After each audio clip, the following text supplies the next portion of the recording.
Praise the Lord. கர்த்தராகிய இயேசு கிறிஸ்துவின் பரிசுத்த நாமத்துக்கு மகிமை உண்டாவதாக. நாம் யாவரும் ஜெபம் செய்வோம். இரக்கத்தில் ஐஸ்வர்யம் உள்ள நல்ல தகப்பனே, இரக்கமும் கிருபையும் மிகுந்த நல்ல ஆண்டவரே, இதாண்டவரே, மீண்டும் ஆண்டவரே, மாலை நேரத்திலும் அப்பா நோக்கி ஜெபிக்கும்படியாக ஆண்டவரே, உடைய வார்த்தையை தியானிக்கும்படியாகவும் துதித்து பாடும்படியாகவரே, இந்த நாளில் ஆண்டவரை ஒன்று கூட்டியதற்காக ஆண்டவரை நான் நன்றி செலுத்துகிறோம் அப்பா.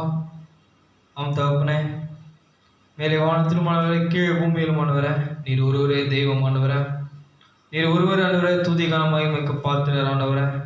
ஆண்டவரை, உம்மை போல் ஆண்டவரை ஒரு வேறு தெய்வம் ஆண்டவரை இந்த உலகத்தில் இல்லை அப்பா. ஆம் தகப்பனே, நீ ஜீவிக்கிற தெய்வன் ஆண்டவரை, நீர் கண்கள் உள்ள தேவன், காண்கிற தேவன் அப்பா. ஆமாண்டவரை, கேட்கிற தேவன் ஆண்டவரை, எங்களை வேண்டுதல் ஆண்டவரை, கேட்டாண்டவரை அதுக்கெல்லாம் பதிலளித்து கொண்டிருக்கிற தேவன் ஆண்டவரை. ஆம் தாப்பனை இது ஆண்டவரை, இந்த நாலு ஆண்டவரை, மீண்டும் ஆண்டவரை ஒரு விஷயம் ஆண்டவரை நோக்கி பார்க்கும்படி ஆண்டவரை, ஆண்டவரை கூடி வைத்திருக்கிற ஆண்டவரை, எங்கள் மத்தியில் ஆண்டவரை நீர் இறங்கி வந்தாண்டவரை, எங்களுடைய இயக்கங்களும் ஆண்டவரை, எங்கள் பாருங்கள் ஆண்டவரை, நீர் ஆண்டவரை, உடைய சமூகத்து ஆண்டவரை நாள் அரைக்க வைக்கும் போது ஆண்டவரை, எங்கள் ஆண்டவரை நீர் ஆண்டவரை தேய்ச்சி ஜெபிக்கிறோம் அப்பா, பொறுப்பேற்றுக்கிறோம் அப்பா ஆண்டவரை. இதாண்டவரை, இந்த நாள் மட்டுமானவரை எங்களை ஆண்டவரை இப்படி பலத்து கைகள் ஆண்டவரை எங்களை ஆண்டவரை வைத்து ஆண்டவரை பாதுகாத்து வந்ததுக்காக நன்றி செலுத்துகிறோம் அப்பா. ஆம் தகப்பனே, எங்களை ஆண்டவரை அழைத்து இருக்கிறீர் ஆண்டவரை, இதாண்டவரை அழைக்கப்பட்ட இந்த அழைப்பில் ஆண்டவரை நாங்கள் உண்மையாக ஜெயிக்க உதவி செய்யும் ஆண்டவரை. ஆமாண்டவரை, நாங்கள் ஆண்டவரை வழியில் செல்லாத ஆண்டவரை, உடைய கிருபை உடைய இறக்கும் ஆண்டவரை எங்களை பாதுகாத்து ஆண்டவரை வழிநடத்த மட்டும் ஜெபிக்கிறோம் அப்பா. ஆம் தகப்பனே, நீராண்டவரை உடைய இறக்க கருத்தானவரை மூடி மறைத்தாண்டவரை எங்களை பாதுகாத்து எங்களை வழிநடத்த மட்டும் ஜெபிக்கிறோம். இம்மட்டும் உடைய கிருபையும் இறக்கமும் எங்களை பாதுகாத்து வந்ததற்காக நன்றி சொல்கிறோம் அப்பா. தேவரே, உங்களுடைய பிரசனமானவரை எங்களை மற்ற ஜெபிக்கிறோம். இந்த நாளை ஆசிரித்து தாரும், பிரசங்கிற தாசனை பொறுப்பேற்றுக்கும் ஆண்டவரை வழிநடத்தும் பாதுகாத்துள்ளும், வார்த்தை வல்லமையாக பெறப்பட உதவி செய்யும் ஆண்டவரை. பாடல்கள் ஜெபங்கள் வார்த்தை இசையெல்லாம் உடைய நாமத்தின் மகிமைக்கு ஜெபிக்க உதவி செய்யும். எல்லாவற்றும் தேவரே நீர் பொறுப்பேற்று வழிநடத்த ஜெபிக்கிறோம். இதை உடைய நடக்க போகிற காரியங்களுக்காக ஜெபிக்கிறோம் அப்பா. தேவரே நீர் ஆண்டவரை முன்னின்று நடத்த ஜெபிக்கிறோம் ஆண்டவரை. ஆசீர்வாதத்தையும் வழிநடத்தும் பொறுப்பேற்றுகளும் எல்லாவற்றும் உடைய கருத்தில் விடுகிறேன். கர்த்தராகிய இயேசு கிறிஸ்து விலையேற பெற்ற நாமத்தில் ஜெபிக்கிறேன். ஆமென். Praise the Lord. ஆராதனைக்கு முதலாவது பாடல் புத்தகத்து 95வது பாடல், அநாதி தேவன் உன் அடைக்கலமே, அவர் நித்திய புயங்கள் உன் ஆதாரம் என்ற பாடல். உற்சாகமை கரங்களை தட்டி ஆண்டவருடைய நாமத்தை மேம்படுத்துவோம்.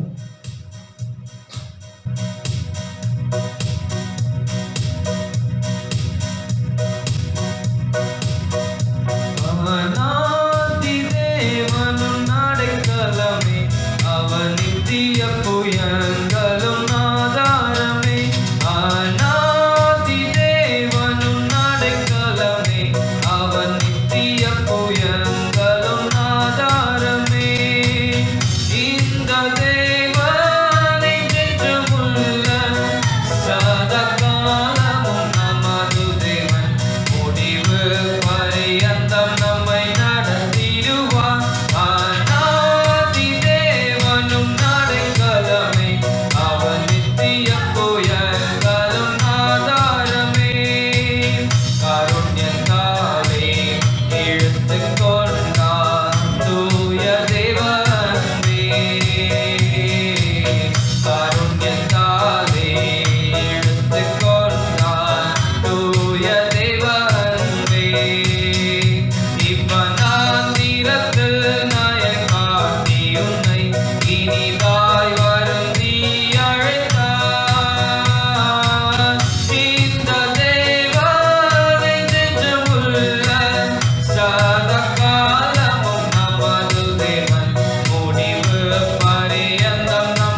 பேசுகிறோம். ஆராதனைக்கு 2வது பாடலாக பாடல் புத்தகத்தில் 106வது பாடல், இயேசு என் பரிகாரி, இன்ப இயேசு பரிகாரி, என் ஜீவிய நாட்கள் எல்லாம் இன்ப ராஜா என் பரிகாரி பாடல். உள்ளத்தின் ஆழ்த்த இந்த பாடலை பாடி அவருடைய நாமத்தை மேம்படுத்துவோம்.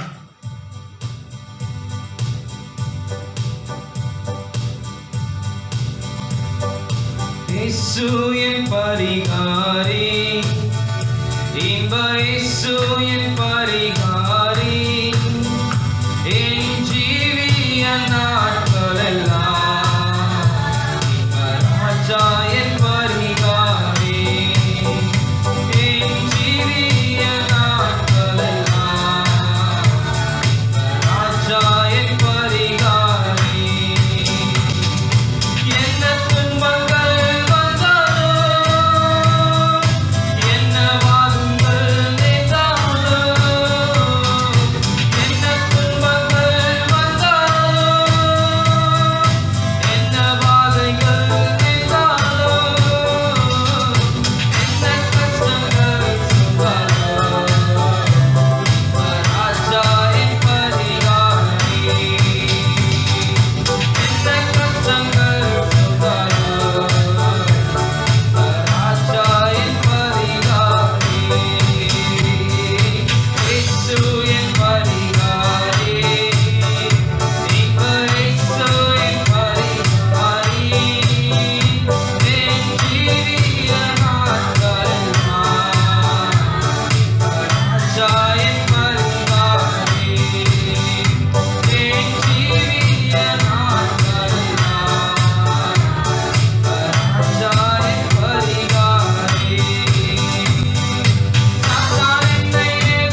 இந்த ஆசீர்வதிக்கப்பட்ட அருமையான இந்த மாலை நேரத்திற்காக உண்மை நாங்கள் நன்றியோடு ஸ்தோத்திரிக்கிறோம் தகப்பனே.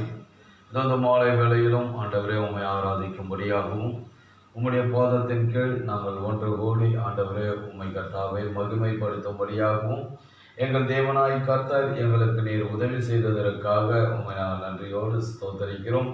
இதோ உம்முடைய கர்த்தாவை விருப்பத்தை நிறைவேற்றுகிற பிள்ளைகளாய் ஆண்டவரே நீர் எங்களை முன்குறித்ததற்காக உண்மை நாங்கள் நன்றியோடு ஸ்தோத்தரிக்கிறோம் தகப்பனே.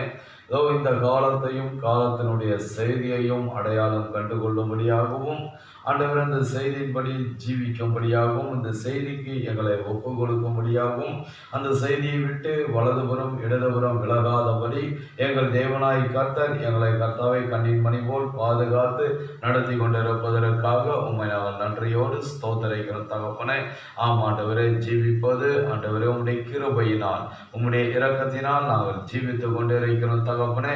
ஆகவே நீர் கொடுத்த கர்த்தாவை இந்த சரீரத்தை இந்த ஜீவனை இந்த ஆவியை இந்த ஆத்மாவை ஆண்டவரே நாங்கள் உம்மிடத்திலேயே ஒப்பு கொடுக்கிறோம் தகப்பனே. ஆண்டவரே உமக்காக நாங்கள் கர்த்தாவை அர்ப்பணிக்கிறோம் ஆண்டவரே. இந்த கர்த்தாவே நீர் கொடுத்த இந்த ஈவின்படி ஆண்டவரே ஏதோ நாங்கள் கர்த்தாவை அதை உபயோகித்து உண்மை நாங்கள் மகிமைப்படுத்த எங்கள் தேவனாய் கர்த்தர் எங்களுக்கு உதவி செய்ததற்காக நன்றி. இனி ஒரு நாட்களிலும் தகப்பனே உண்மை நாங்கள் மகிமைப்படுத்துகிற பிள்ளைகளாய் இருக்க உதவி செய்யும் தகப்பனே. இப்பொழுதும் ஆண்டவரே இந்த ஆராதனை நீர் பொறுப்பேற்று நடத்தி கொண்டிருப்பதற்காக நன்றி. இந்த ஆராதனைக்கு விரோதமாய் செயல்படுகிற எல்லா பொல்லாத பிசாசின் அந்தகார சக்திகள், நாசமோச பட்டயங்கள், அசுத்தாவினுடைய கிரியைகள், அந்தகார சக்திகள் எல்லாவற்றையும் கர்த்தராகிய இயேசு கிறிஸ்துவின் வல்லமையுள்ள நாமத்தினால் கட்டி உம்முடைய இரத்தத்தின் கீழ் கொண்டு வருகிறேன். எல்லாம் செயலிழந்து போகட்டும். உம்முடைய நாமம் ஒன்று மாத்திரம் எங்கள் மத்தியிலே மகிமைப்படட்டும். எங்கெல்லாம் உடைய பிள்ளைகள் கர்த்தா இந்த வார்த்தையை சுற்றிலும் ஐக்கியப்படுகிறார்களோ அவர்கள் மத்தியிலே என் தேவனாய் கர்த்தர் நீர் பெரிய காரியத்தை செய்யும் ஆண்டவரே. ஏதோ இந்த செய்தியில் இருக்கிற வல்லமை ஆண்டவரே அவர்கள் மத்தியிலே ஆண்டவரை கிரிய செய்யட்டும் தகப்பனே. ஏதோ இந்த செய்தியை விசுவாசிக்கும் பொழுது ஆண்டவரே இந்த செய்தியிலே ஜீவிக்கும் பொழுது என்ன ஆசீர்வாதங்கள் என்பதை ஒவ்வொருவரும் ஆண்டவரை புரிந்து கொள்ள உதவி செய்ய தகப்பனே. ஆமாண்டவர் ஏதோ வார்த்தை புரிந்து கொள்ளாதபடியால் ஏதோ ஜனங்கள் இழக்கப்பட்டு போகிறார்கள். ஆனால் ஆண்டவரே காலத்தை அதன் செய்தியையும் அந்த வார்த்தையில் இருக்கிற ஆண்டவர் அந்த ஆசீர்வாதத்தையும் புரிந்து கொள்ளும் பொழுது தகப்பனே நாங்கள் ஆசீர்வதிக்கப்பட்டவர்களாய் மாறுகிறோம். நாங்கள் நித்திய ஜீவனுக்கு பங்குள்ளவர்களாய் மாறுகிறோம். அப்படியாய் தகப்பனே ஏதோ இந்த செய்தியை கேட்கிற ஒவ்வொருவரும் ஆண்டவரே அதை புரிந்து கொண்டு தகப்பனே அதில் இருக்கிற ஆசீர்வாதங்களை சுதந்திரிக்க உதவி செய்யும் தகப்பனே. இம்மட்டும் நீ செய்த நன்மைகளுக்காக நன்றி ஆண்டவரே. ஆராதனை பொறுப்பேற்றுக் கொண்டதற்காக நன்றி. இந்த ஆராதனை கர்த்தாவே உம்முடைய பிள்ளைகளுக்கு ஆசீர்வாதத்தையும் சுகத்தையும் பலத்தையும் மறுரூபத்தையும் கொண்டு வரட்டும் தகப்பனே. இவைகளை நாங்கள் தாழ்த்துகிறோம். எல்லாவற்றையும் கருத்திலே கொடுக்கிறேன். கர்த்தராகிய இயேசு கிறிஸ்துவின் விலையேற பெற்ற நாமத்தில் ஜெபிக்கிறேன். ஆமென். நம் வேதத்தின் ஒரு பகுதியை வாசிப்போம். யாத்திராகமம் 3ஆம் அதிகாரம். யாத்திராகமம் 3ஆம் அதிகாரம் 8வது வசனம். யாத்திராகமம் 3ஆம் அதிகாரம் 8வது வசனம். அவர்களை எகிப்தியரின் கைக்கு விடுதலையாக்கவும் அவர்களை அந்த தேசத்திலிருந்து நீக்கி கானானியரும் ஏத்தியரும் எமோரியரும் பெரிசியரும் ஏவியரும் எபூசியரும் இருக்கிற இடமாகிய பாலும் தேனும் ஓடுகிற நலமும் விசாலமுமான தேசத்தில் கொண்டு போய் சேர்க்கவும் இறங்கினேன். ஆமென். கர்த்தர் இந்த வேத வசனத்தை ஆசீர்வதிப்பாராக. நீங்களே அவர் உட்காரும்படி கிறிஸ்துவுக்குள் அன்போடு கேட்டுக்கொள்கிறேன். கர்த்தருடைய பரிசுத்த நாமத்திற்கு மகிமை உண்டாவதாக. மறுபடியும் இந்த அருமையான நாளிலே ஆண்டவரை ஆராதிக்கும்படியாகவும் நம்முடைய கர்த்தரை நாம் தொழுது கொள்ளும்படியாகவும் தேவனாய் கர்த்தர் நமக்கு இந்த அருமையான ஒரு நேரத்தை கொடுத்ததற்காக கர்த்தருக்கு நாம் நன்றி செலுத்துவோம். இந்த மாலை வேளையில் வாசிக்கப்பட்ட இந்த வேத வசனத்திலிருந்து ஒரு சிறு தலைப்பிலே தேவனுடைய வார்த்தையை கொண்டு வருகிறேன். வாக்குத்தத்த வார்த்தையில் இருக்கும் ஆசீர்வாதம். வாக்குத்தத்த வார்த்தையில் இருக்கும் ஆசீர்வாதம் என்ற தலைப்பிலே தேவனுடைய வார்த்தையை கொண்டு வருகிறேன். இஸ்ரவேல் ஜனங்களுக்கு ஒரு தேசம் வாக்களிக்கப்பட்டிருக்கிறது. அதை தான் நாம் இங்கே வாசித்தோம். தேவனாய் கர்த்தர் ஆதியாகமம் 15ஆம் அதிகாரத்தை எடுத்து வாசிக்கும் பொழுது அங்கே அவர்களுக்கு ஆண்டவர் என்ன செய்தார் என்றால், அங்கே ஆபிரகாம் இடத்துல ஒரு வாக்குத்தத்தத்தை அவர் கொடுத்தார். இந்த தேசத்தை நான் உன்னுடைய சந்ததிக்கு கொடுத்தேன் என்று ஆண்டவர் அங்கே சொல்லுகிறார். அப்படியே அவர்களுக்கு ஒரு தேசம் வாக்களிக்கப்பட்டிருந்தது. அந்த இஸ்ரவேல் ஜனங்களுக்கு ஒரு தேசத்தை கர்த்தர் வாக்களித்திருந்தார். இந்த தேசத்தை உன் சந்ததிக்கு கொடுத்தேன் என்றார். ஆதியாகமம் 15ஆம் அதிகாரம் 26வது வசனத்துல கர்த்தர் இப்படியாய் சொல்லுகிறார். ஆனால் இன்றைக்கு அருமையான சகோதரி சகோதரி, நமக்கு ஒரு தேசம் அல்ல, நமக்கு பரிசுத்த ஆவி வாக்களிக்கப்பட்டிருக்கிறது. நமக்கு ஒரு செய்தி வாக்களிக்கப்பட்டிருக்கிறது. ஆகவே இந்த காலத்தின் செய்தியை பரிசுத்த ஆவியாய் இருக்கிறது. ஆகவே தேவனுடைய வார்த்தை ஆவியாயும் ஜீவனாயும் இருக்கிறது என்று நம்முடைய ஆண்டவராகிய இயேசு கிறிஸ்து சொல்லுகிறார். ஆகவே இந்த காலத்தினுடைய வார்த்தை தான் அது ஆவியாயும் ஜீவனாயும் இருக்கிறது. ஆக நாம் பார்க்கிறோம், அந்த இஸ்ரவேல் ஜனங்களுக்கு ஒரு தேசம் வாக்களிக்கப்பட்டிருக்கிறது. ஆகவே அந்த தேசத்தை தேவனாய் கர்த்தர் என்ன செய்தார் என்றால் அங்கே அவர்களுக்கு கொடுத்தார். அதுதான் அங்கே யாத்திராகமம் 3ஆம் அதிகாரம் 8வது வசனத்துல நாம் வாசிக்கிறோம். தேவனாய் கர்த்தர் அங்கே மோசேயினிடத்துல சொல்லுகிறார், ஆகவே உங்களுக்கு அந்த நலமும் அங்கே விசாலமுமான அந்த தேசத்தில் கொண்டு போய் சேர்க்கவும் இறங்கினேன். ஆகவே அங்கே அந்த பாலும் தேனும் ஓடுகிற அந்த நல்ல தேசத்துல, அந்த விசாலமான ஒரு தேசத்துல, அந்த நலமான ஒரு தேசத்துல அவர்களை கொண்டு போய் சேர்ப்பதற்காக நம்முடைய தேவனாய் கர்த்தர் அன்றைக்கு இறங்கி வந்தார். அவர் மோசையை சந்தித்தார். அந்த மோசையின் மூலமா அந்த ஜனங்களை அங்கிருந்து, அந்த எகிப்தில இருந்து, அடிமைத்தனத்திலிருந்து அவர்களை விடுவித்து கொண்டு வந்து அந்த வாக்குத்தத்தம் பண்ணப்பட்ட தேசத்துல அவர்களை கொண்டு போய் சேர்த்தார். அப்படியா இன்னைக்கு நாம் பார்க்கிறோம், நமக்கு ஒரு செய்தி வாக்களிக்கப்பட்டிருக்கிறது, பரிசுத்த ஆவி வாக்களிக்கப்பட்டிருக்கிறது. ஆகவே அந்த ஜனங்கள் அந்த தேசத்தில் சென்று அங்க இருக்கிற ஆசீர்வாதங்களை, அங்க இருக்கிற நன்மைகளை அவர்கள் சுதந்திரித்தார்கள். அதுபோல இன்றைக்கு அருமையான சகோதரி சகோதரி, இந்த செய்தியிலே ஆசீர்வாதம் இருக்கிறது, இந்த செய்தியிலே நன்மை இருக்கிறது, இந்த செய்தியிலே மகிமையான காரியங்கள் இருக்கிறது. ஆகவே இதை பெற்றுக்கொள்ளும்படியாக தேவனாய் கர்த்தர் இந்த கடைசி காலத்துல அவர் என்ன செய்தார் என்றால் இறங்கி வந்திருக்கிறார். ஆக அவர் மனுஷகுமாரனாய் இறங்கி வந்து அவர் என்ன செய்கிறார் என்றால், இப்பொழுது அந்த அக்னி சம்பத்திலே இறங்கி வந்து அவர் அங்கே நம்முடைய தீர்க்கதரிசியை தெரிந்து கொண்டு அந்த தீர்க்கதரிசியின் மூலமாய் அங்கே எகிப்திலே கட்டப்பட்டிருந்த அவர்களை விடுதலை ஆக்கிறது போல நம்மை ஐயாங்க பாவத்திலே கட்டப்பட்டிருந்த, ஸ்தாபனத்தில் கட்டப்பட்டிருந்த, உலகத்தில் கட்டப்பட்டிருந்த நம்மை விடுவித்து இப்பொழுது பரிசுத்த ஆவிக்குள்ளே கொண்டு வருகிறார். இப்பொழுது இந்த செய்திக்கு உள்ளே கொண்டு வருகிறார். அது இப்பொழுது நாம் இந்த செய்திக்கு உள்ளே வரும் பொழுது, இந்த பரிசுத்த ஆவிக்கு உள்ளே வரும் பொழுது இதில் இருக்கிற ஆசீர்வாதங்களை நாம் சுதந்திரிக்கலாம், இதில் இருக்கிற நன்மைகளை நாம் சுதந்திரிக்கலாம். ஆகவே இந்த வாக்குத்தத்தம் பண்ணப்பட்ட தேசத்தில் என்ன ஆசீர்வாதங்கள் இருக்கிறது, அது எப்படியா நமக்கு அது நம்முடைய வாழ்க்கைக்கு பொருந்துகிறது என்பதை குறித்து ஒரு சில குறிப்புகளை நான் கொண்டு வருகிறேன். இந்த செய்திக்கு ஆதாரமாக திருச்செந்தூர் செய்தியிலிருந்து நான் ஒரு சில பகுதிகளை வாசிக்கிறேன். காலத்தையும் அதன் செய்தியையும் அடையாளம் கண்டுகொள்ளுதல் என்ற ஒரு செய்தி. 1964வது வருடம் ஜூலை மாதம் 26ஆம் தேதி தீர்க்கதரிசி இந்த செய்தியை பிரசங்கிக்கிறார். காலத்தையும் அதன் செய்தியையும் அடையாளம் கண்டுகொள்ளுதல்.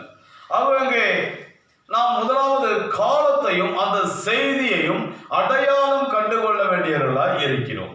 அருமையான சகோதரி சகோதரி, ஆகவே அந்த காலத்தையும் செய்தியும் அடையாளம் கண்டுகொண்டால்தான் அந்த செய்தியில் இருக்கிற ஆசீர்வாதத்தை சுதந்திரிக்க முடியும். ஆகவே நாம் அதை அடையாளம் கண்டுகொள்ளவில்லை என்றால் நாம் அதில் இருக்கிற ஆசீர்வாதங்களை சுதந்திரிக்க முடியாது. ஆகவே இது எந்த காலம் என்பதை முதலாவது அறிந்து கொள்ள வேண்டும். ஆகவே அதை அறிந்து கொண்டால் நாம் ஆசீர்வதிக்கப்படலாம். ஆகவே அந்த செய்தியில் இருக்கிற நன்மைகளை நாம் சுதந்திரிக்கலாம். அதே போல நாம் பார்க்கிறோம், திரு சொல்கிறார் அங்கே 33வது பேராவில், நோவாவின் காலத்தில் இருந்த மக்கள் பேழைக்குள் பிரவேசிக்காததன் காரணம் செய்தியையும் அதை கொண்டு வந்த தூதனையும் அவர்கள் அறிந்து கொள்ளாமல் இருந்தது.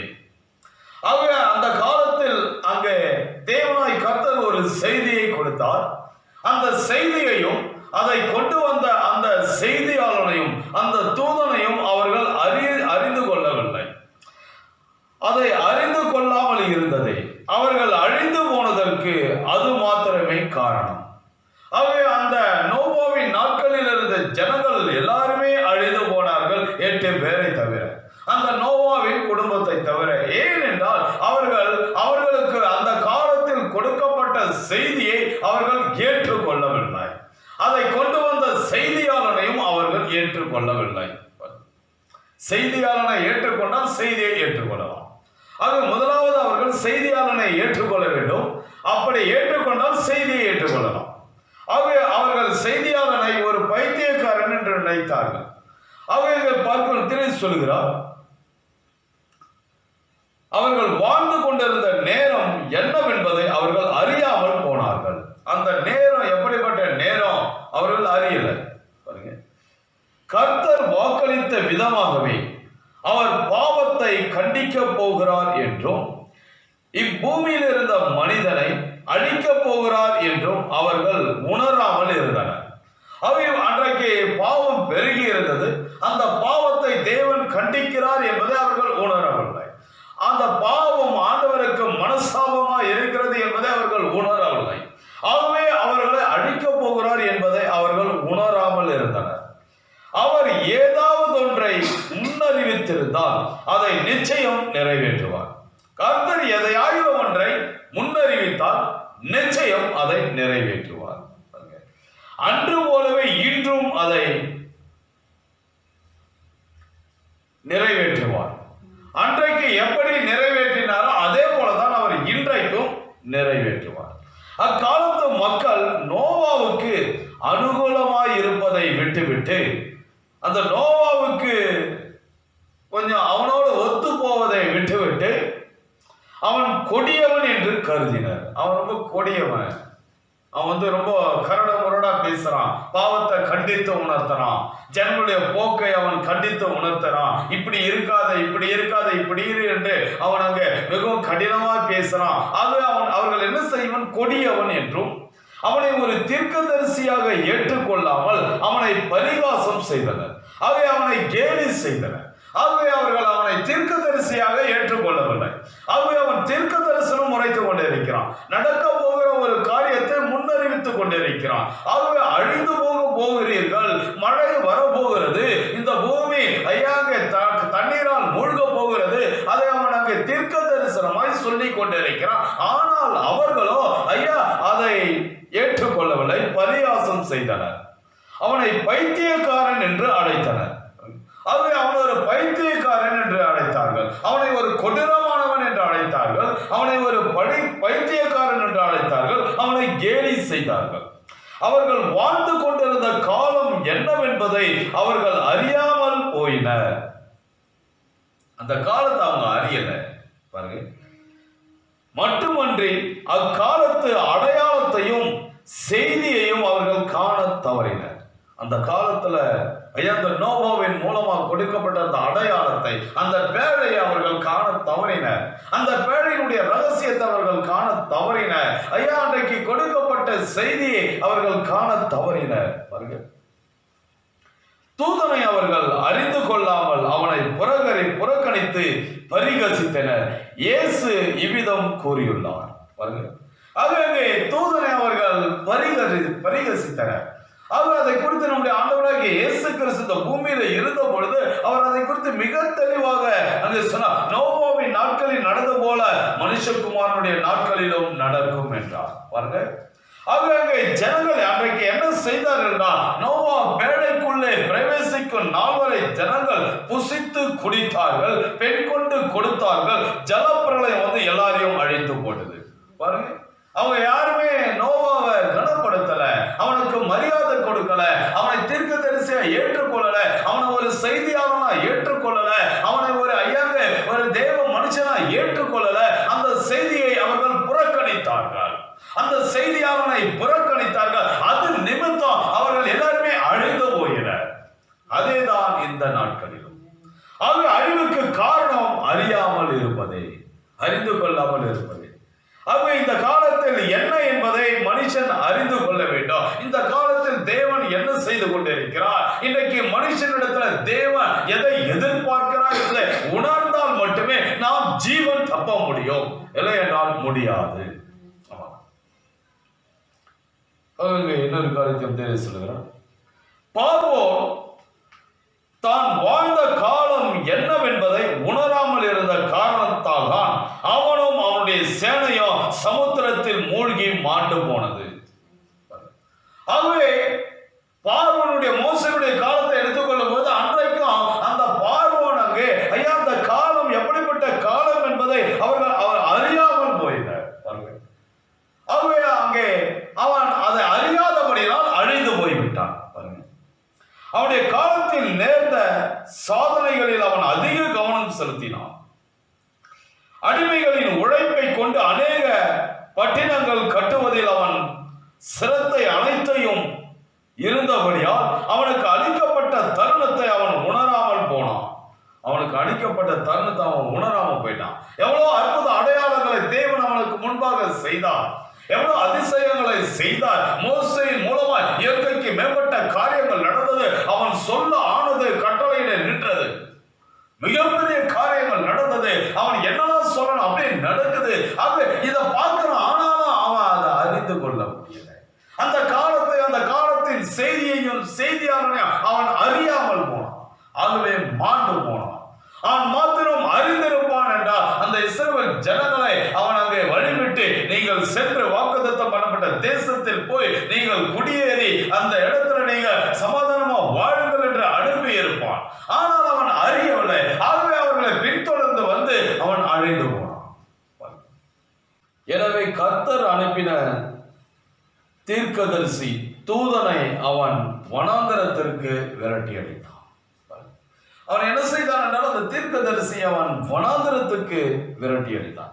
அவன் மாத்திரம் அக்காலத்து ஜனங்களுக்கு அளிக்கப்பட்ட தேவனுடைய வாக்குத்தத்தத்தை உணர்ந்திருந்தான். அந்த காலத்தில் கொடுக்கப்பட்ட வாக்குத்தத்தத்தை அந்த இஸ்ரவேல் ஜனங்களுக்கு தேவனாகிய கர்த்தர் ஒரு வாக்குத்தத்தத்தை கொடுத்திருந்தார். அந்த வாக்குத்தத்தத்தை அவன் மாத்திரம் அங்கே உணர்ந்திருந்தால் எல்லாமே வேறு விதமாக அவனுக்கு அமைந்திருக்கும். அந்த வாக்குத்தத்தத்தை அவன் உணர்ந்திருந்தான். அங்கே அவனுடைய வாழ்க்கை எல்லாமே வேறு விதமாக அமைந்திருக்கும். அவன் மரித்திருக்க முடியாது, அவனுடைய சேனை அழிந்திருக்க முடியாது, அவனுடைய தேசம் அழிந்திருக்க முடியாது. ஆனால் அங்கே நாம் பார்க்கிறோம் அங்கு அழிவு எப்படி வந்தது என்றால் அங்கே அவன் அதை உணராதபடியினால், அந்த காலத்தை உணராதபடியினால், அந்த செய்தியை உணராதபடியினால், அந்த செய்தி ஆளனை அவன் கனப்படுத்தாதபடியினால் அவன் என்ன செய்தான் என்றால் அவன் அழிந்து போனான். ஆகவே சொல்கிறார், இந்த நேரத்துக்கென தேவனால் அளிக்கப்பட்ட வாக்குத்தத்தத்தை மாத்திரம் சபைகள் உணர்ந்தால் அவர்கள் அழிந்து போக ஏதுவிராது. ஆகவே இந்த காலத்துல தேவனாய் கர்த்தர் ஒரு செய்தியை கொடுத்திருக்கிறார், ஒரு செய்தியாளனை அனுப்பி இருக்கிறார். ஆகவே இந்த காலத்தில் கொடுக்கப்பட்ட செய்தியும் செய்தியாளனையும் அங்கே ஏற்றுக்கொள்ளுகிறவர்களுக்கு ஐயா அங்கே ஜீவன் உண்டு, அங்கே ஆசீர்வாதம் உண்டு. அவர்கள் நித்திய ஜீவனுக்கு பங்குள்ளவர்களாய் மாறலாம். ஆக நாம் பார்க்கிறோம் அங்கே நோவானுடைய நாட்களிலே அவர்கள் அழிந்து போனதற்கு காரணம் என்னவென்றால் அவர்களுக்கு கொடுக்கப்பட்ட செய்தியை செய்தியாளரை புறக்கணித்ததால். அப்படியா இந்த எகிப்து அழிந்து போனதற்கு காரணம், பார்வோன் அழிந்து போனதற்கு காரணம், அந்த சேனை அழிந்து போனதற்கு காரணம் என்னவென்றால் ஐயா அந்த காலத்தின் செய்தியாளனையும் அவன் அங்கே ஐயா ஏற்றுக்கொள்ளாதபடியா, அவர்களை விரட்டி அடித்தபடியா, ஆகவே அவன் என்ன செய்தான் என்றால் அங்கே அழிந்து போனான். அதெல்லாம் பார்க்கிறோம். திரை சொல்கிறார், ஓ ஜனங்களே, நீங்கள் வாழும் காலம் என்னவென்பதை உணர்ந்து கொள்ளுங்கள்.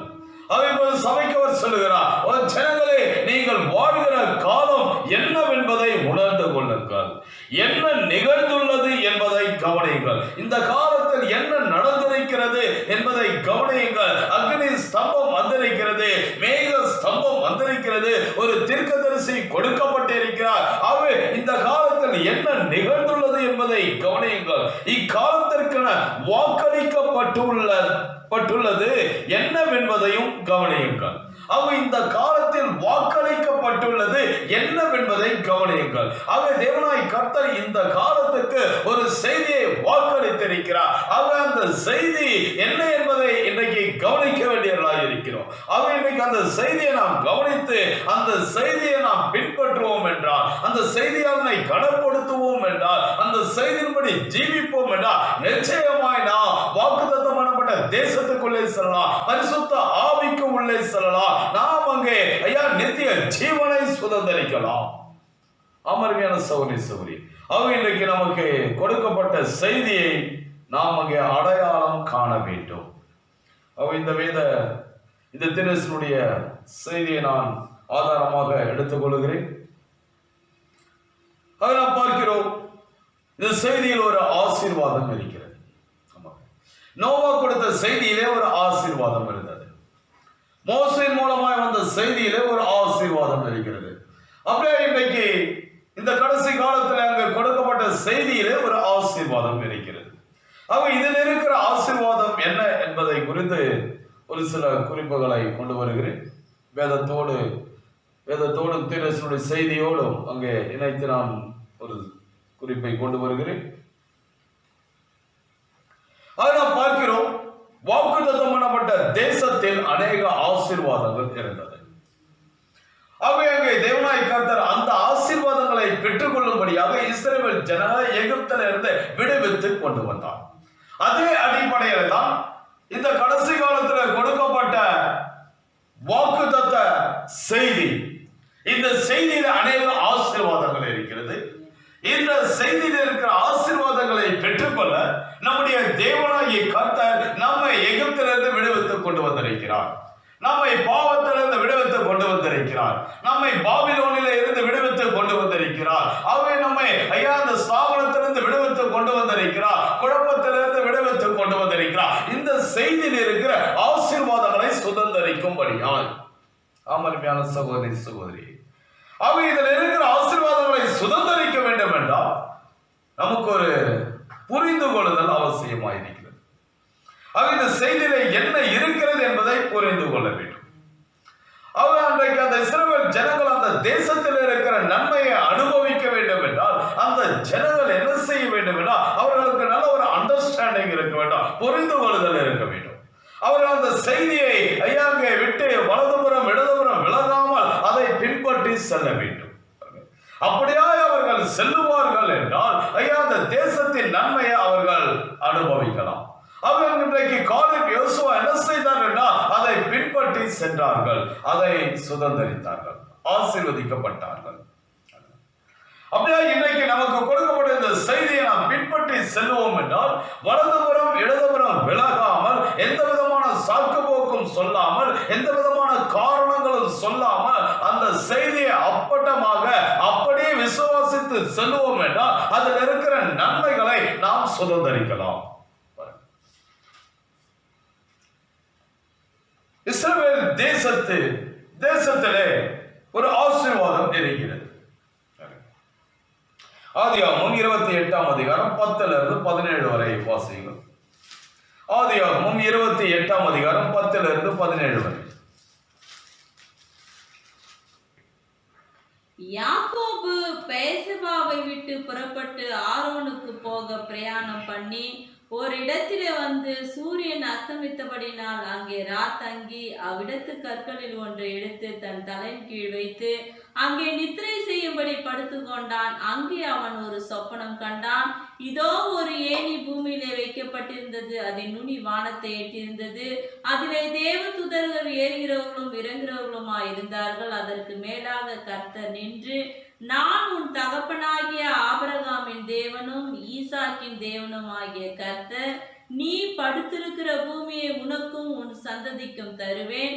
உன் சந்ததி பூமியின் தூளை போல் இருக்கும். நீ மேற்கேயும் கிழக்கேயும் வடக்கேயும் தெற்கேயும் பரம்புவாய். உனக்குள்ளும் உன் சந்ததிக்குள்ளும் பூமியின் வம்சங்கள் எல்லாம் ஆசீர்வதிக்கப்படும். நான் உன்னோடு இருந்து நீ போகிற இடத்திலெல்லாம் உன்னை காத்து இந்த தேசத்துக்கு உன்னை திரும்பி வர பண்ணுவேன். நான் உனக்கு சொன்னதை செய்யும் அளவும் உன்னை கைவிடுவதில்லை என்றார். 17 வரை. யாக்கோபு நித்திரை தெளிந்து விழித்தபோது மெய்யாகவே கர்த்தர் இந்த ஸ்தலத்திலே இருக்கிறார், இதை நான் அறியாதிருந்தேன் என்றான். அவன் பயந்து, இந்த ஸ்தலம் எவ்வளவு பயங்கரமா இருக்கிறது, இது தேவனுடைய வீடே அல்லாமல் வேறல்ல, இது வானத்தின் வாசல் என்றான். ஆமென். ஆக நாம் பார்க்கிறோம், இஸ்ரவேல் ஜனங்களை தேவனாய் கர்த்தர் எங்கே கொண்டு சென்றார் என்றால் வானத்தின் வாசலுக்கு. அந்த இஸ்ரவேல் ஜனங்கள் ஐயாங்க எகிப்திலே அடிமைத்தனத்துக்குள்ளே இருந்தார்கள். அவர்கள் அங்கே அடிமையாக இருந்தார்கள். அவர்கள் அங்கே நொறுக்கப்பட்டார்கள். அவர்கள் அங்கே ஐயாங்க பாதிக்கப்பட்டார்கள். அவர்கள் அடிக்கப்பட்டார்கள். அவர்கள் பயங்கரமான ஒரு கஷ்டத்துக்குள்ளே இருந்தார்கள். ஆனால் அங்கே தேவனாய் கர்த்தர் இரக்கத்தில் ஐஸ்வர்யம் உள்ளவராய் அவர் என்ன செய்தார் என்றால் ஐயா இறங்கி வந்து ஒரு தீர்க்கதரிசியின் மூலமாய் அவர் என்ன செய்தார் என்றால் அந்த ஜனங்களை விடுவித்து கொண்டு வந்தார். எங்கே என்றால் வானத்தின் வாசலுக்கு. அவங்க அந்த தேசத்துக்கு வரும் பொழுது ஐயா அவர்கள் என்ன செய்கிறார்கள்? ஐயா வானத்தின் வாசல் அண்டையிலே வருகிறார்கள். பரலோகத்துக்கு செல்லுவதற்குரிய ஐயா அந்த இடத்துல தான் உயிர்த்தெழுதல் நடக்க போகிறது. ஆகவே தேவனாய் கர்த்தர் என்ன செய்தார் என்றால் அந்த ஜனங்களை ஐயா அந்த தேசத்துக்கு கொண்டு வந்தார். ஆகவே கானான் தேசத்துக்கு கொண்டு வந்தார். நல்லவும் விசாலமான ஒரு தேசம் அது. அது பாலும் தேனும் ஓடுகிற ஒரு தேசம் அது. அது நன்மையான ஒரு தேசம் அது. அப்படிப்பட்ட ஒரு தேசத்துக்கு அவர்களை கொண்டு வந்தார். ஆக நாம் பார்க்கிறோம் அங்கே பரலோகத்தினுடைய ஆசீர்வாதங்களை, இயற்கைக்கு மேம்பட்ட ஆசீர்வாதங்களை, எட்டாத ஆசீர்வாதங்களை சுதந்திரிக்க அங்கே ஏணி வைக்கப்பட்டு இருக்கிறது.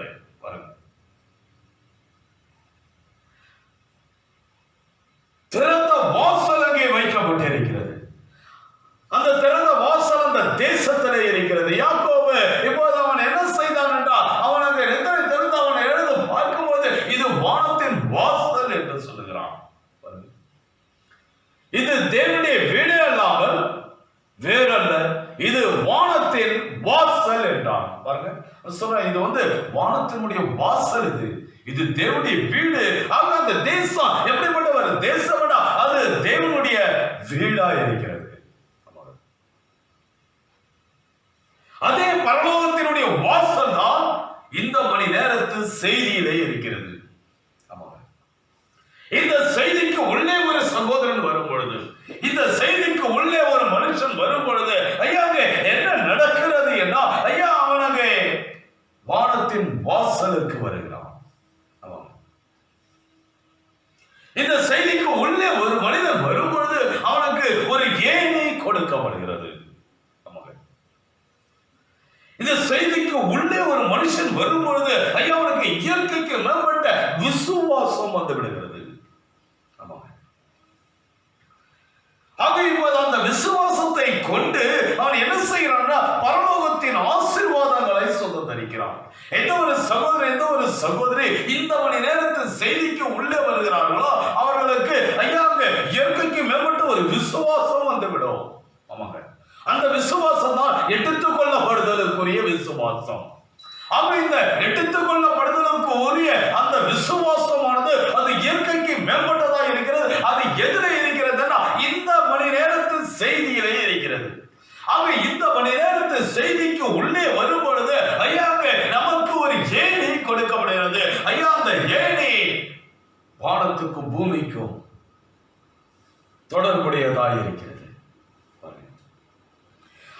இந்த செய்திக்கு உள்ளே வரும்போது உனக்கு சுகம் தேவைப்படலாம், உனக்கு பணம் தேவைப்படலாம், உனக்கு சமாதானம் தேவைப்படலாம், உனக்கு சந்தோஷம் தேவைப்படலாம், விடுதலை தேவைப்படலாம், பரிசுத்தம் தேவைப்படலாம், கர்மத்தின் கனி தேவைப்படலாம், வீடு தேவைப்படலாம். ஆக இந்த செய்திக்கு உள்ளே வரும் பொழுது ஐயாங்கே அவைகள் எல்லாமே கொடுக்கப்படுகிறது.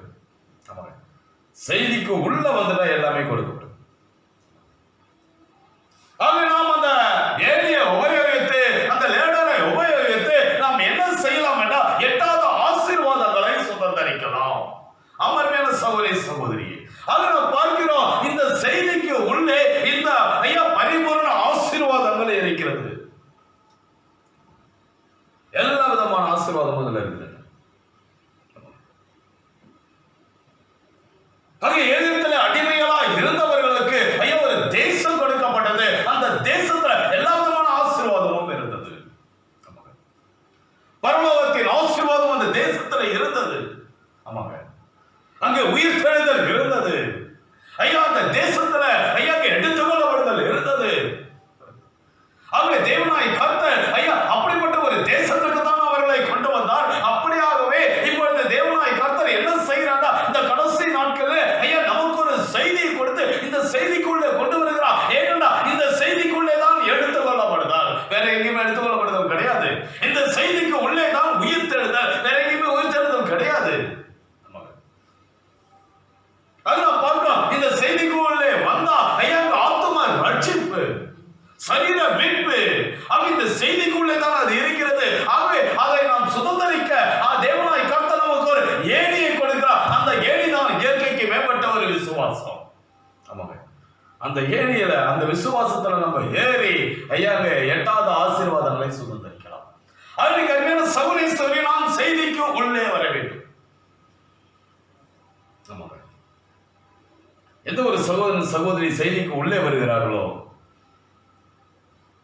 அந்த ஆசீர்வாதங்களை சுதந்திரிக்கலாம். ஆமாங்க,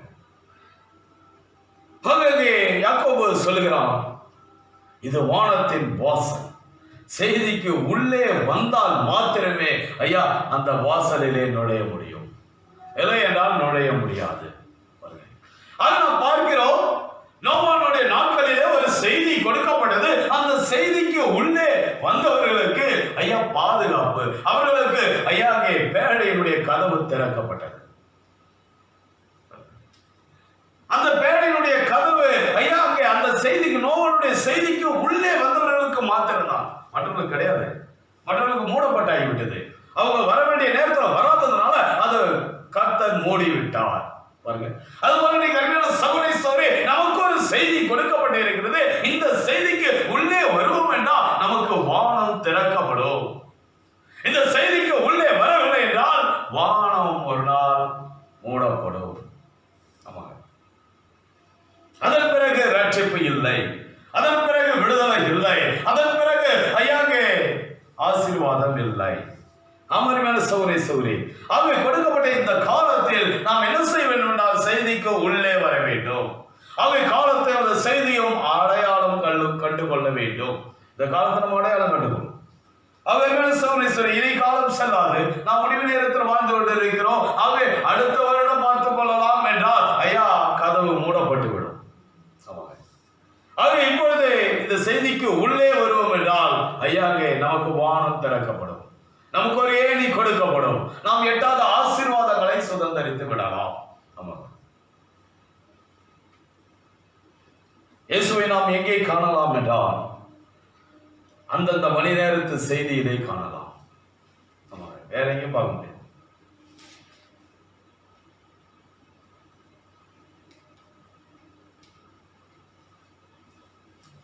நாம் பார்க்கிறோம் அந்த தேசத்தில்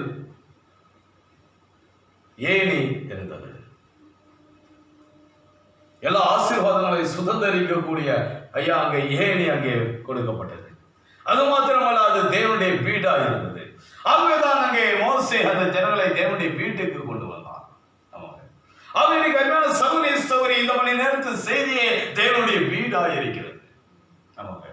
ஆக இன்னைக்கு நாம் தேவனுடைய வீட்டுக்கு வந்தால் மாத்திரமே நாம் தேவனுடைய ஆசீர்வாதங்களை சுதந்திரிக்க முடியும். தேவனுடைய வீட்டுக்கு வரவில்லை என்றால் தேவனுடைய ஆசீர்வாதங்களை நாம் சுதந்திரிக்க முடியாது. அதை நாம் பார்க்கிறோம். தேவனாய் கர்த்தர் நமக்கு ஒரு தீர்க்கதரிசியை கொடுத்து அந்த தீர்க்கதரிசியின் மூலமாய் ஐயா அவருடைய வீட்டுக்கு கொண்டு வந்திருக்கிறார். அவருடைய வீட்டுக்கு நாம் வருவோம் என்றால் ஆண்டவருடைய எல்லா ஆசீர்வாதங்களையும் சுதந்திரிக்கலாம். ஆக காரியம் இதுதான். அதை நாம் பார்க்கிறோம். வாக்குத்தத்த வார்த்தையில் இருக்கும் ஆசீர்வாதம் அது தேவனுடைய வீடு, அது வானத்தின் வாசல். எப்படி அந்த இஸ்ரவேல் தேசமானது அது தேவனுடைய வீடா இருக்கிறதோ, வானத்தின் வாசலா இருக்கிறதோ, அவ்விதமாகவே அருமையான சகோதரி ஆவிக்குரிய பிரகாரமாக இன்றைக்கு நமக்கு கொடுக்கப்பட்ட செய்தியை தேவனுடைய வீடா இருக்கிறது, வானத்தின் வாசலா இருக்கிறது. அந்த செய்தியில ஐயாங்க லேடர் வைக்கப்பட்டு இருக்கிறது.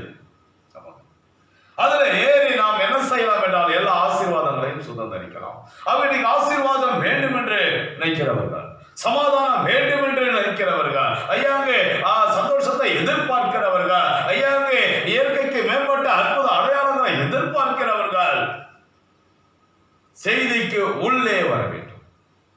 செய்திக்கு உள்ளே வந்துவிட்டால் நம்மை காண முடியாது, செய்தியை தான் காண முடியும். அப்படியாய் நாம் இருப்போம் என்றால் எல்லா ஆசீர்வாதங்களையும் சுதந்திரிக்கலாம். அடுத்து நாம் பார்க்கிறோம், இந்த ரூத்தை குறித்து நாம் காணும்போது ரூத் 2ஆம் அதிகாரம் 12வது வசனம். உன் செய்கைக்கு தக்க பலனை கர்த்தர் உனக்கு கட்டளையிடுவராக. இஸ்ரவேலின் தேவனாகிய கர்த்தருடைய செட்டைகளின் கீழ் அடைக்கலமாக வந்த உனக்கு அவராலே நிறைவான பலன் கிடைப்பதாக என்றான். ஆமென். அதே போல நாம் பார்க்கிறோம், இந்த ரூத்தை நாம் காணும் பொழுது ரூத் பெத்லகேமுக்கு வந்தாள். ஆகவே வாக்குத்தத்தம் பண்ணப்பட்ட தேசத்துக்கு அவள் வந்தாள். தேவனால் ஆசீர்வதிக்கப்பட்ட ஒரு தேசத்துக்கு வந்தாள். அவளுக்கு கொடுக்கப்பட்ட ஒரு தேசத்துக்கு அவள் வந்தாள். அவள் ஒரு மோவாபிய பெண், அவள் ஒரு சபிக்கப்பட்ட ஒரு சந்ததி. அப்படிப்பட்ட அவள் கர்த்தருடைய சட்டையின் கீழ் அடைக்கலமாய் வந்தபொழுது நிறைவான ஒரு பலனை பெற்றாள். பாருங்கள், உபாகமம் 23ஆம் அதிகாரம் 3வது வசனம்.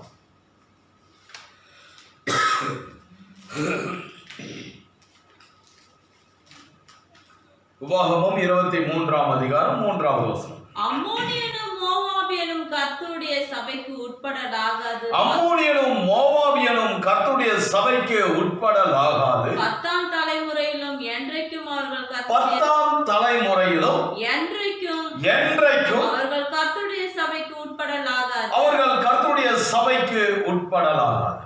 ஆகவே இந்த மோவாபியரும் இந்த அம்மோனியரும் கர்த்தருடைய சபைக்கு உட்படலாகாது. ஆகவே அவர்கள் 10ஆம் தலைமுறையில் மாத்திரமல்ல, அவர் என்றைக்கும் அவர்கள் அங்கே தேவனுடைய சபைக்கு உள்ளே வரவே கூடாது. அவர்கள் என்றைக்குமே வரக்கூடாது. காலம் என்பது கிடையாது. அப்படிப்பட்ட ஒரு சந்ததியை சேர்ந்தவள் தான் இந்த ரூத், மோவாபிய ஸ்திரீ அவள். ஆனால் அந்த ஸ்திரீயை தேவனாய் கர்த்தர் என்ன செய்தார் என்றால், ஐயா அங்கே இஸ்ரவேலுக்குள்ளே அழைத்தார். இஸ்ரவேல் ஜனங்களுக்குள்ளே அழைத்தார். யூதா கோத்திரத்துக்கு உள்ளே அழைத்தார். பாருங்க, ஆக இப்போது அவள் என்ன செய்தாள் என்றால், அந்த பட்டணத்துக்கு உள்ளே வரும்பொழுது, அந்த கோத்திரத்துக்குள்ளே வரும்பொழுது, அந்த ஜனங்கள் மத்தியிலே வரும்பொழுது, அந்த தேசத்துக்கு உள்ளே வரும்பொழுது, அந்த வாக்குத்தத்தம் பண்ணப்பட்ட அந்த தேசத்துக்கு உள்ளே அவள் வந்த பொழுது என்ன நடந்தது என்றால், அவளுக்கு நிறைவான ஒரு பலன் கிடைத்தது. அவள் இஸ்ரவேலின் தேவனை நேசித்து அந்த தேசத்துக்குள் வந்த பொழுது அவளுடைய சாபம் ஆசீர்வாதமாக மாறிவிட்டது. அதேபோல நாம் என்ன காண்கிறோம் என்றால், செய்திக்கு உள்ளே வரும் பொழுது சாபம் ஆசீர்வாதமாய் மாறும். ஆமா, செய்திக்கு உள்ளே வந்தார். அதேபோல பார்க்கிறோம், வாக்குத்தத்தம் பண்ணப்பட்ட தேசத்துக்கு உள்ளே அவள் வந்த பொழுது அவளுடைய சாபம் ஆசீர்வாதமாய் மாறிவிட்டது. அவள் யூதா கோத்திரத்து ஸ்திரீயாய் மாறிவிட்டாள். இயேசு கிறிஸ்துவை பெற்றெடுக்கிற ஒரு தாயாய் மாறிவிட்டாள். பாருங்க, ஆக பார்க்கிறீங்க, என்ன காண்கிறோம் என்றால், செய்திக்கு உள்ளே வரும் பொழுது, தேசத்துக்கு உள்ளே வரும் பொழுது, ஐயா அந்த வாக்குத்தத்தம் பண்ணப்பட்ட அந்த ஐயா தேசத்துக்கு உள்ளே வரும் பொழுது அவனுடைய சாபம் முறிக்கப்பட்டு அது ஆசீர்வாதமாய் மாறிவிட்டது. அவன் நேற்றும் இன்றும் என்றும் மாறாதவன். இஸ்ரவேல் ஜனங்களுடைய வாழ்க்கையில் அந்த பட்டணத்தில் என்ன நடக்கிறது, அதே காரியம் தான் ஐயா இந்த செய்தியிலே நடக்கிறது. அந்தந்த காலத்தில் கொடுக்கப்படுகிற செய்தியிலே நடக்கிறது. காலத்தையும் அதன் செய்தியையும் அடையாளம் கண்டுகொள்ளுங்கள். அதை அடையாளம் கண்டுகொள்ளும் என்றால், அந்த செய்தியை அடையாளம் கண்டுகொள்ளும் என்றால், அந்த செய்தியில் இருக்கிற ஆசீர்வாதத்தை சுதந்திரிச்சலாம். இன்னைக்கு ஜனங்கள் அதை தான் அடையாளம் காண்பது கிடையாது. அது தேவனாய் கர்த்தர் இந்த கடைசி காலத்தில் என்னிடத்தில் எதை எதிர்பார்க்கிறார், அதை நாம் அடையாளம் கண்டுகொள்ளுவோம் என்றால், அதை நாம் உணர்வோம் என்றால், அதை உணர்ந்து அதன்படி செயல்படுவோம் என்றால், நாம் ஆசீர்வாதங்களை சுதந்திரிக்கலாம், பாதுகாக்கப்படலாம். இப்ப நம்மளுடைய நாட்களில் வாழ்ந்த ஜனங்கள் அந்த செய்தியை அடையாளம் கண்டுகொள்ளாதபடியால் அந்த ஜனங்கள் எல்லாருமே அழிந்து போனார்கள். அந்த செய்தியை கனப்படுத்தாதபடியால், அந்த செய்தியாளனை கனப்படுத்தாதபடியால், அந்த செய்தியின்படி வாழாதபடியால், அவர்கள் மேடைக்கு உள்ளே வராதபடியால் அவர்கள் எல்லாருமே அழிந்து போனார்கள். மோசேயுடைய நாட்களிலே வாழ்ந்த அந்த பார்வோன் அந்த காலத்தினுடைய செய்தியை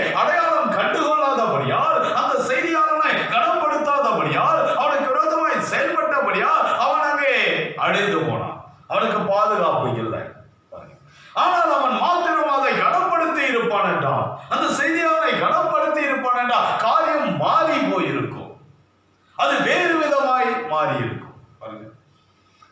அமிதமாகத்தான் அருமையான சௌரி இன்றைக்கு கொடுக்கப்பட்ட இந்த கடைசி காலத்தில் ஐயா நமக்கு கொடுக்கப்பட்ட இந்த செய்தியை அடையாளம் கண்டு கொண்டு, செய்தியாளனை அடையாளம் கண்டு கொண்டு, அதை கனப்படுத்தி, செய்தியை கனப்படுத்தி, அதற்கு நம்முடைய ஜீவனை காட்டின மேலான ஒரு கணத்தை கொடுப்போம் என்றால் ஐயா அது நம்மை பாதுகாக்கும், அது நம்மை ஆசீர்வதிக்கும், அது நமக்கு நித்திய ஜீவனை கொடுக்கும். ஆண்டவராகிய இயேசு கிறிஸ்து நேற்றும் இன்றும் என்றும் மாறாதவர். ஆக இப்போது என்றைக்குமே வரக்கூடாத ஒரு ஸ்திரீனுடைய சாபம் ஐயா அன்றைக்கு முறிக்கப்பட்டது என்றால் அந்த தேவன் என்றைக்கும் ஜீவித்துக் கொண்டிருக்கிறார். இந்த செய்திக்கு உள்ளே வருவோம் என்றால், வாக்குத்தத்தம் பண்ணப்பட்ட ஐயா இந்த வார்த்தைக்கு உள்ளே வருவோம் என்றால் ஐயா நம்முடைய வாழ்க்கையும் ஆசீர்வாதமாய் மாறும்.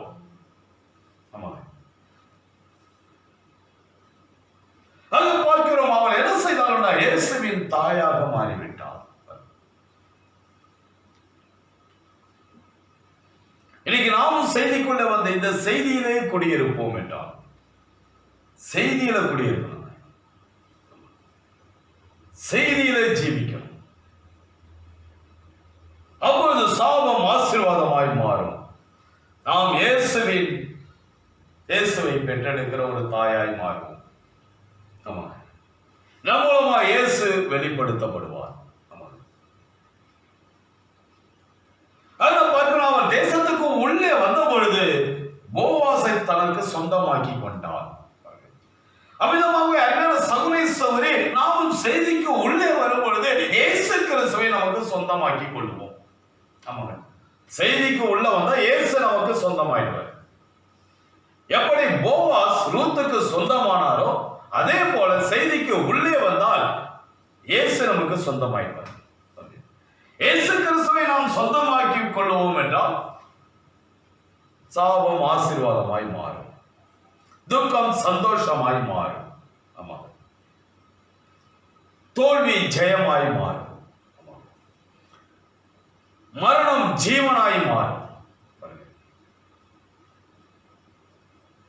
எப்போதென்றால் இயேசுவை நமக்கு சொந்தமாக்கி கொள்ளும் பொழுது, அவரை நமக்கு சொந்தமாக்கி கொள்வோம் என்றால் ஐயா அவருக்குரியது எல்லாமே நமக்கு சொந்தமாகிவிடும்.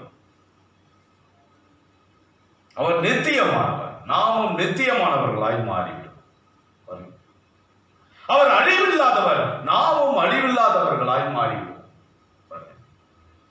அவர் பரிசுத்தம் உள்ளவர், நாமும் பரிசுத்தம் உள்ளவர்களாய் மாறிவிடும். அவர் நீதி உள்ளவர், நாமும் நீதி உள்ளவர்களாய் மாறிவிடும். அது நாம் பார்க்கிறோம். செய்திக்கு உள்ளே வரும் பொழுது, அவரை சொந்தமாக்கி கொள்ளும் பொழுது பார்க்கிறோம். ரூத் போவாசை தனக்கு சொந்தமாக்கி கொண்டார். மிகப்பெரிய ஒரு ஆசீர்வாதத்தை சொந்தத்தெடுத்தார். அந்த தேவன் இன்றைக்கும் ஜீவித்துக் கொண்டிருக்கிறார். அமர்மையான சகோதரியே, அதே அடிப்படையில் தான் நம்முடைய தேவனாய் கர்த்தர் இன்றைக்கும் கிரியை செய்து கொண்டிருக்கிறார். அது நாம் பார்க்கிறோம். இந்த செய்திக்கு உள்ளே வரும் பொழுது, இந்த தேசத்துக்கு உள்ளே வரும் பொழுது ஐயா அங்கே தேவனுடைய வீட்டுக்குள்ளே வருகிறோம்.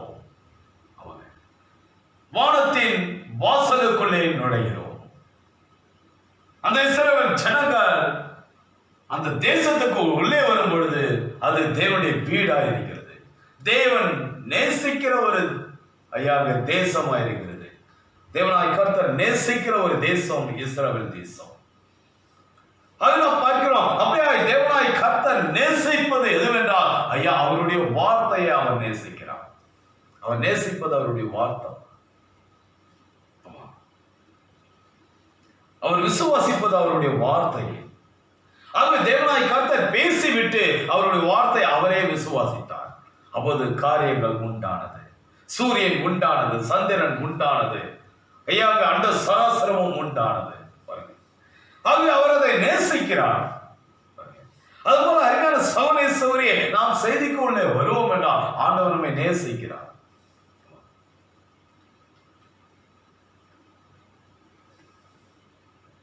நாம் பார்க்கிறோம். இந்த செய்திக்குள்ள இன்னொரு ஆசீர்வாதம் இருக்கிறது. அந்த கானான் தேசத்துக்குள்ள இன்னொரு ஆசீர்வாதம் இருக்கிறது. அந்த இஸ்ரவேல் தேசத்துக்குள்ள இன்னொரு ஆசீர்வாதம் இருக்கிறது. அந்த தேசத்துக்கு உள்ளே வந்தால் மெல்கிசேதேக்கை காணலாம். ஆதியாகமம் 14ஆம் அதிகாரம் 18 இருந்து 20 வரைக்கும் வாசிங்க.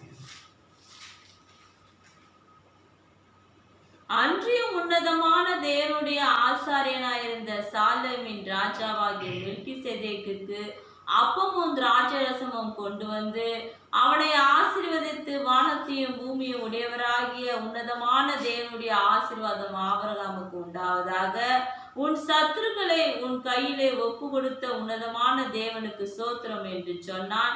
இவனுக்கு ஆபிரகாம் எல்லாவற்றிலும் தசமபாகம் கொடுத்தான். ஆமென். நாம் பார்க்கிறோம், அந்த தேசத்தில் ஐயாங்க மெல்கிசேதேக்கை சந்திக்கலாம். அந்த தேசத்துல மெல்கிசேதேக் இருக்கிறார். அப்படிப்பட்ட ஒரு தேசம் அது. ஆபிரகாம் அந்த தேசத்துல மெல்கிசேதேக்கை சந்தித்தான். அவன் ஒரு வெற்றியான ஒரு வாழ்க்கை வாழ்ந்து, அவன் ஜெயமான ஒரு வாழ்க்கை வாழ்ந்து, அவன் சத்துருக்களை முறியடித்து, அவன் அங்கே ஐயாங்க வெற்றியோடு வரும் பொழுது அவன் என்ன செய்தான் என்றால் மெல்கிசேதேக்கை சந்தித்தான். சொல்கிறார், யார் இந்த மெல்கிசேதேக் என்ற செய்தியை பிரசங்கித்திருக்கிறார். அது சொல்கிறார், ஐயா அந்த மெல்கிசேதேக் எங்கே இருக்கிறார் என்றால் இந்த மணி நேரத்து செய்தியிலே இருக்கிறார். ஆமாங்க, இந்த செய்திக்கு உள்ளே வந்தால் நாம் மெல்கிசேதேக்கை சந்திக்கலாம். அன்றைக்கு ஆபிரகாம் வெற்றியோடு வரும் பொழுது அங்கே மெல்கிசேதேக் இறங்கி வந்தான். இறங்கி வந்து அவனை சந்தித்தான். அப்படியே இன்னைக்கு அருமையான சகோதரி சொல்ல கடைசி நாட்களிலே அதே மெல்கிசேதேக்கு மறுபடியும் இறங்கி வந்தான். எப்போது 1963 வருடம் பிப்ரவரி மாதம் 28ஆம் தேதி ஐயா அவர் அங்கே மேகம் சூழ ஐயா இறங்கி வந்தார். அதே மெல்கிசேதேக். யார் இந்த மெல்கிசேதேக் என்ற செய்தியை வாசியுங்கள். சொல்கிறார், அந்த மெல்கிசேதேக்கு தான் இந்த கடைசி காலத்துல மறுபடியும் நம் மத்தியிலே வந்திருக்கிறார். எதற்காக வேண்டாம்? அன்றைக்கு ஆபிரகாமை எப்படி ஆசீர்வதித்தாரோ அதே ஆசீர்வாதத்தை ஐயா ஆபிரகாமுடைய ராஜரீக சந்ததியாகிய நமக்கு கொடுப்பதற்காக இறங்கி வந்திருக்கிறார். இந்த செய்திக்கு உள்ளே வந்தால் ஆபிரகாமின் மேல் வந்த அந்த ஆசீர்வாதம் நம் மேல் வரும். அவர் மாறாதவர். அது ஆபிரகாம் யுத்தத்தில் ஜெயம் பெற்று வந்தபோது, சத்துருக்களை முறியடித்து வந்தபோது மெல்கிசேதேக்கை சந்தித்தான். இன்னைக்கு அருமையான சகோதரி, நாம உலகத்தை ஜெயித்து, சத்துருக்களை ஜெயித்து, பாவத்தை ஜெயித்து, எகிப்தை ஜெயித்து, எகிப்துக்கு திரும்பாம ஐயா நாம் செய்திக்குள்ளே வருவோம் என்றால் அதே மெல்கிசேதேக்கை சந்திக்கலாம், அதே ஆசீர்வாதத்தை சுதந்திரிக்கலாம். நம் வார்த்தையில் இருப்போம் என்றால் மெல்கிசேதேக்கை சந்திக்கலாம். ஆபிரகாம் மெல்கிசேதேக்கை சந்தித்தான் என்றால் நாமும் சந்திக்கலாம். எப்பொழுது என்றால் செய்திக்கு உள்ளே வரும்பொழுது, வெற்றியோடு வரும்பொழுது, ஜெயமான ஒரு வாழ்க்கை வாழ்ந்து வரும்பொழுது மெல்கிசேதேக்கை சந்திக்கலாம். ஜெயமான ஒரு வாழ்க்கை வாழ்ந்தாதான் நம்ம செய்திக்குள்ள இருக்க முடியும், இல்லைன்னா செய்திக்குள்ள இருக்க முடியாது. நம்ம ஒரு விசுவாசியா இருக்க முடியும், இல்லைன்னா விசுவாசி கிடையாது. நம்ம சினிமா பார்த்துன்னு இருப்போம்னா, டிவி பார்த்துன்னு இருப்போம்னா நம்ம ஒரு விசுவாசி கிடையாது. எந்த வீட்டுல டெலிவிஷன் இருக்குதோ அவங்க வந்து ஒரு விசுவாசி கிடையாது. பாருங்க, அந்த இடத்துல வந்து மெல்கிசேதேக்கு வரமாட்டாரு. பாருங்க, அந்த இடத்துல அதோனிசேதேக்கு தான் வருவான், பிசாசின் மகன். பாருங்க, மெல்கிசேதேக்கு வரமாட்டாரு. அந்த இடத்துல ஒரு கானானிய ராஜா தான் வருவான், பிசாசு தான் வருவான். ஆனால் நம்முடைய ராஜா மெல்கிசேதேக் அவர் எங்கே வருவார் என்றால் ஐயாங்க வெற்றியான வாழ்க்கை வாழ்கிறவர்களிடத்துல, வெற்றியான வாழ்க்கை வாழ்கிற குடும்பத்தில் அவர் வருவார். அந்த வீட்டுக்குள்ளே அவர் வருவார். ஆமா, அதுவே டிவி பார்த்து கொண்டிருக்கிற வீட்டிலே, டிவி இருக்கிற வீட்டிலே மெல்கிசேதேக் ஒரு நாளும் வரமாட்டார். 100% உண்மை. அந்த வீட்டிலே இருக்கிறவர்களுக்கு வெற்றி கிடையாது, ஜெயம் கிடையாது. அவர்கள் தோல்வி அடைந்தவர்கள். டெலிவிஷன் இருக்கிற வீடு தோல்வி அடைந்த ஒரு வீடு.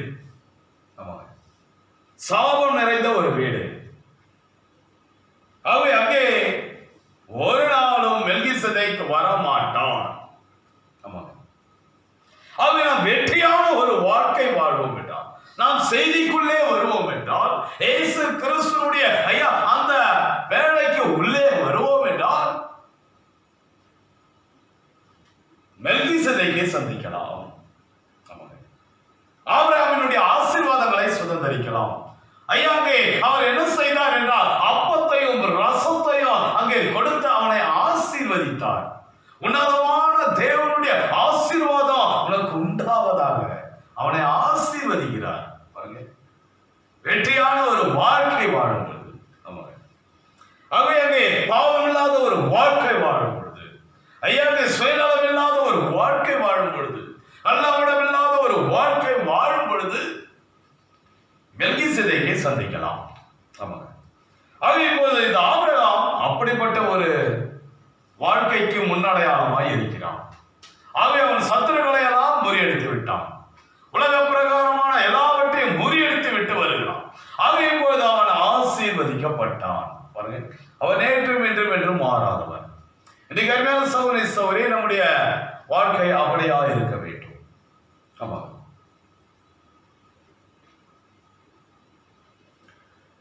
இன்னைக்கு அதே மெல்கிசேதேக்கு நம்முடைய வாழ்க்கையில் இடைபடுகிறான். அருமையான சகோதரி சகோதரி, இன்னைக்கு நாம் அந்த மெல்கிசேதேக்கை அடையாளம் காண்கிறோமா? நாம் அதை ஒவ்வொருவரும் ஆராய்ந்து பார்க்க வேண்டும்.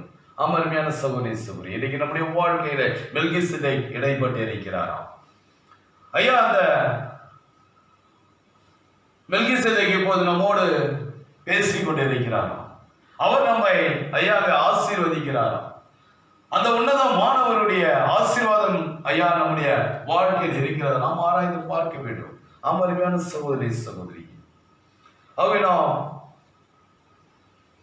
வாக்குத்தத்த வார்த்தையில் இருக்கும் ஆசீர்வாதங்களை நாம் சுதந்தரிக்க வேண்டும். அதில் இருக்கிற ஆசீர்வாதங்களை சுதந்தரிக்க வேண்டும் என்றால் அந்த வாக்குத்தத்த வார்த்தைக்கு உள்ளே வர வேண்டும். இஸ்ரவேல் ஜனங்கள் வாக்குத்தத்தம் பண்ணப்பட்ட தேசத்தில் இருக்கிற ஆசீர்வாதத்தை சுதந்தரிக்க வேண்டும். அந்த பாலும் தேனும் ஓடுகிற நலமும் விசாலமுமான அந்த தேசத்தில் இருக்கிற ஆசீர்வாதங்களை சுதந்தரிக்க வேண்டும். அதை சுதந்தரிக்க வேண்டும் என்றால் அந்த தேசத்துக்கு உள்ளே செல்ல வேண்டும். அருமையான சகோதரி சகோதரி, அவ்விதமாகவே அதே அடிப்படையில் தாங்க இன்றைக்கு இந்த செய்தியில் இருக்கிற ஆசீர்வாதங்களை சுதந்தரிக்க வேண்டும் என்றால் இந்த செய்திக்கு உள்ளே வர வேண்டும். செய்திக்கு உள்ளே வருவது என்றால் இந்த செய்தி என்னெல்லாம் சொல்லுகிறதோ அதன்படி ஜீவிக்க வேண்டும். இதையெல்லாம் நீ வைத்துக்கொள், இதையெல்லாம் வைக்காதே என்று செய்தி சொல்லும் என்றால் அதுக்கு அப்படியே கீழ்ப்படியும். அப்படி கீழ்ப்படியும் என்றால் கர்த்தர் நம்மை ஆசீர்வதிப்பார். எல்லா ஆசீர்வாதங்களும் சுதந்தரிச்சலாம் செய்தியில் இருக்கிறது. ஆமாங்க, ஆபிரகாம் பெற்ற எல்லா ஆசீர்வாதம், அவனுடைய சந்ததிக்கு கொடுக்கப்பட்ட எல்லா ஆசீர்வாதமும் அங்கே நமக்கு கொடுக்கப்படும். அவர் நேற்றும் இன்றும் என்றும் மாறாதவர். நாம் ஜெபம் செய்வோம். நன்றி ஆண்டவரே, இது ஆசீர்வதிக்கப்பட்ட அருமையான அந்த நேரத்திற்காக உண்மை நாங்கள் நன்றியோடு ஸ்தோத்திரிக்கிறோம் தகப்பனே. இது இந்த நாளிலும் ஆண்டவரே எங்களை நாங்கள் தாழ்த்துகிறோம். எங்களை கர்த்தாவே ஒப்படைக்கிறோம் தகப்பனே. ஆண்டவரே, இதோ வார்த்தையில் இருக்கிற ஆசீர்வாதம் என்ன என்பதை இப்போது நாங்கள் கவனித்தோம். ஆம் தகப்பனே, இதோ இஸ்ரவேல் ஜனங்களுடைய வாழ்க்கையில என்னவெல்லாம் நடக்கிறதோ அந்த காரியங்கள் எல்லாமே ஆவிக்குரிய பிரகாரமாக எங்களுடைய வாழ்க்கையில் நடந்து கொண்டிருக்கிறது. ஆமாண்டவரே, இதோ அந்த இஸ்ரவேல் ஜனங்கள் அந்த இஸ்ரவேல் தேசத்துல ஆண்டவரே எப்படியெல்லாம் அவர்கள் அந்த ஆசீர்வாதங்களை சுதந்திரித்தார்களோ ஆண்டவரே அதே காரியங்கள் ஆவிக்குரிய பிரகாரமாக எங்களுடைய வாழ்க்கையில் ஆண்டவரே நாங்கள் சுதந்திரிக்கிறோம் தகப்பனே. ஆமாண்டவரே, அவர்களுக்கு ஒரு தேசம் கையளிக்கப்பட்டது. இதோ எங்களுக்கு ஒரு செய்தி அளிக்கப்பட்டிருக்கிறது. நன்றி தகப்பனே.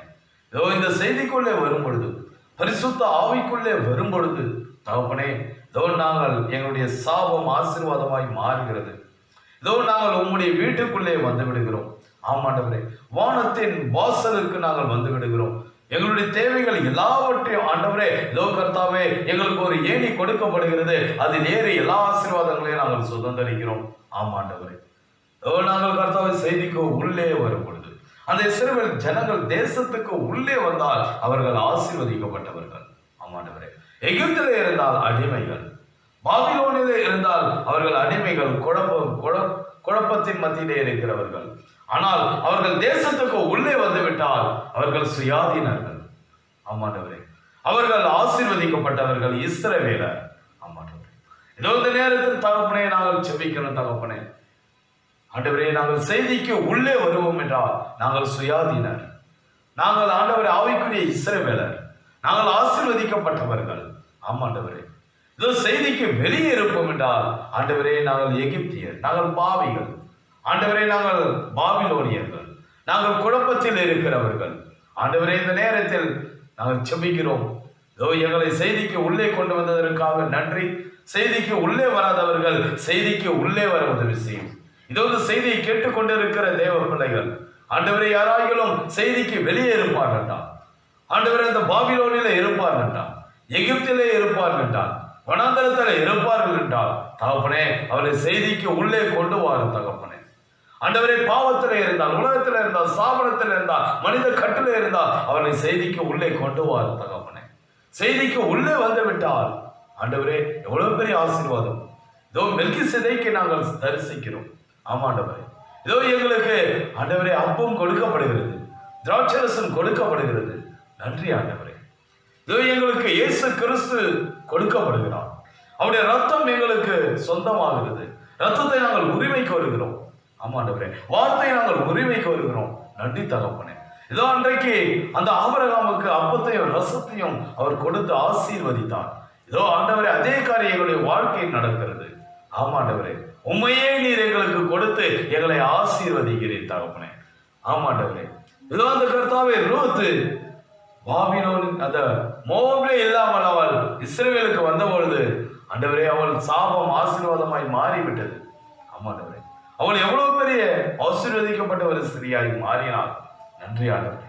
இதோ அந்த தேவன் தகப்பனே, இதோ எங்களையும் ஆண்டவரே இதோ செய்திக்குள்ளே கொண்டு வந்து எங்களுடைய சாபத்தை ஆசீர்வாதமாய் மாற்றினதற்காக நன்றி ஆண்டவரே. நன்றி தகப்பனே. இதோ ஆண்டவரே, இந்த சத்தத்தை கேட்கிறவர்கள் செய்திக்கு உள்ளே வரட்டும் தகப்பனே. சாபம் ஆசீர்வாதமாய் மாறட்டும் ஆண்டவரே. ஆண்டவரே, செய்திக்கு முற்றிலுமாய் கீழ்ப்படியட்டும். ஆமாண்டவரே, செய்திக்கு சாக்கு போக்கு சொல்லாமல், எந்த விதமான சொந்த கருத்துக்களையும் சொல்லாமல், எந்த விதமான ஆண்டவர் அறிவையும் கொண்டு வராமல், செய்தி என்ன சொல்லுகிறதோ அதற்கு அப்படியே கீழ்ப்படிய உதவி செய்யும். அப்பொழுதுதான் மெல்கிசேதேக்கை சந்திக்க முடியும். ஆண்டவரே, அந்த ஆசீர்வாதங்கள் எங்கள் மேல் வரும். ஆமாண்டவரே, உன்னதத்தின் ஆசீர்வாதத்தால் நீர் எங்களை நிரப்புவீர் தகப்பனே. அந்த ஒரு ஜீவித்தை எங்களுக்கு தாரும் ஆண்டவரே. நாங்கள் செய்திக்கு வராமல் வெறும் செய்தியை மட்டும் பேசிக் கொண்டிருந்தால் பிரயோஜனம் இல்லை ஆண்டவரே. சபைக்கு வந்தால் பிரயோஜனம் இல்லை. ஆமாண்டவரே, செய்திக்கு உள்ளே வர உதவி செய்யும் ஆண்டவரே. செய்தியாய் மாற உதவி செய்யும். அப்படியாய் நாங்கள் மாறுவோம் என்றால், ஒவ்வொரு வார்த்தைக்கும் ஆண்டவரே முற்றிலுமாய் கீழ்ப்படிவோம் என்றால், உமக்கு முதலிடம் கொடுப்போம் என்றால் தகப்பனே நாங்கள் ஆசீர்வதிக்கப்பட்டவர்கள் தகப்பனே. அவர் தகப்பனே, இதோ செய்தியில் இருக்கிற ஆசீர்வாதங்களை நீர் காண்பித்தீர். இன்னும் அநேக ஆசீர்வாதங்கள் ஆண்டவரே எங்களுக்கு காண்பிக்கும்படியாய் இந்த நேரத்தில் நாங்கள் ஜெபிக்கிறோம். ஆண்டவரே, எங்களை வழி நடத்தும். இதோ செய்தியை கேட்ட ஒவ்வொரு சகோதர சகோதரிகளையும் ஆசீர்வதியும் தகப்பனே. அவர்களை பாதுகாத்துக் கொள்ளும், அவர்களை வழி நடத்தும் தகப்பனே. ஆண்டவரே, அவருடைய தேவைகளை எல்லாம் சந்தியும் ஆண்டவரே. இதோ உலகத்தின் பின்னே செல்லாமல், எகிப்தின் பக்கம் திரும்பாமல் ஆண்டவரே இதோ கர்த்தாவே உம்மை சார்ந்து ஜீவிக்க உதவி செய்யும். தேசத்துக்குள்ளேயே குடியிருக்க உதவி செய்யும் தகப்பனே. தேசத்தை விட்டு விலகி செல்லாமல் பாதுகாத்துக் கொள்ளும், வழி நடத்தும். இதை மட்டும் நீ செய்த நன்மைக்கு நன்றி ஆண்டவரே. தொடர்ந்து எங்களை நடத்தும் ஆண்டவரே. இது செய்தி கேட்ட, வார்த்தை கேட்ட ஒவ்வொரு பிள்ளைகளையும் இயேசு கிறிஸ்துவின் நாமத்தினால் நான் ஆசீர்வதிக்கிறேன் ஆண்டவரே. இதற்குரிய பலனை ஒவ்வொருவரும் சுதந்திரிக்கட்டும் தகப்பனே.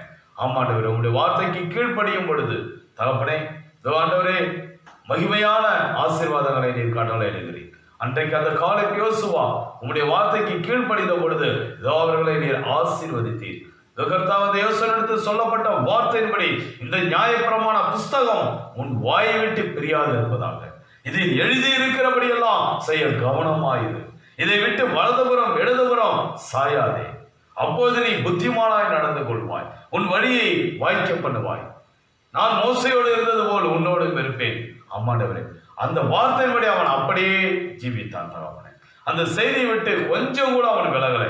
அதே போல இன்றைக்கு எங்களுக்கு ஒரு தீர்க்கதரிசியை கொடுத்திருக்கிறேன், ஒரு செய்தியை கொடுத்திருக்கிறேன். இந்த செய்தியை விட்டு நாங்கள் வலதுபுறம் இடதுபுறம் விலகாமல், இந்த செய்தி ஆண்டவரே என்ன சொல்லுகிறதோ அதன்படி நாங்கள் நடக்கும் பொழுது தகப்பனே, எங்களுடைய வழியை நீர் வாய்க்க பண்ணுகிறீர்.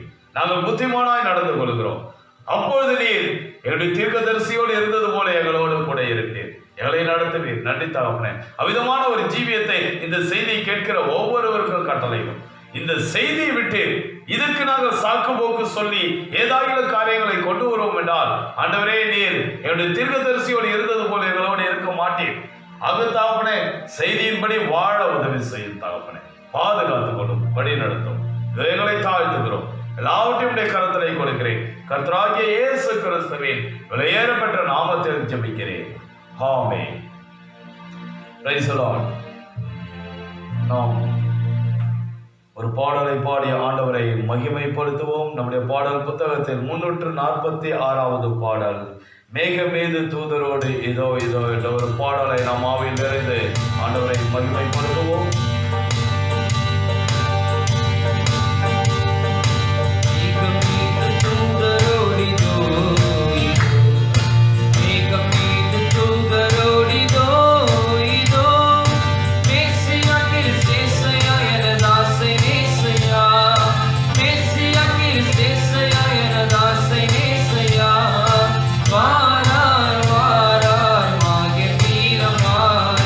வாரார் வாரார்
இயேசு கிறிஸ்துனுடைய இரக்கமும் கிருபையும் தயவும் சமாதானமும் நாம் அனைவரோடு கூட இருப்பதாக. ஆமென். Praise the Lord. God plus.